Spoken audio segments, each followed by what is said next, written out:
როდესაც შენ უღულებელს ყოფ სახარებას, იმიტომ რომ სახარების ზუსტი გაგება და სწორი შესრულება ადამიანს ყოფს ღვთის მონად.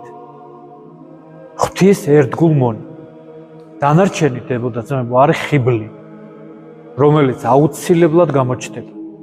აუცილებლად ადამიანი ან აზროვნებაში, ან ცხოვრებაში გამოჩნდება სიმახიჯე, თუ კი ის სახარების მიხედვით არ ცხოვრობს და არ ითავისებს სახარებას და არ აქვს გათავისებული. რა თქმა უნდა, მთელი ცხოვრების პროცესია და ნენელა უნდა მოხდეს, მაგრამ მე გულისხმობ ძირითად პრინციპს, რომელთაც იღება ეს კარი სულიერ ცხოვრებაში. სხვანაირად ეს კარი არ იღება. სხვანაირად ეს არის დროებითი, მოჩვენებითი რაღაც სულიერება, რომელიც აუცილებლად კრახამდე გამთავრდება. სახარება არის გზა ღმერთამდე და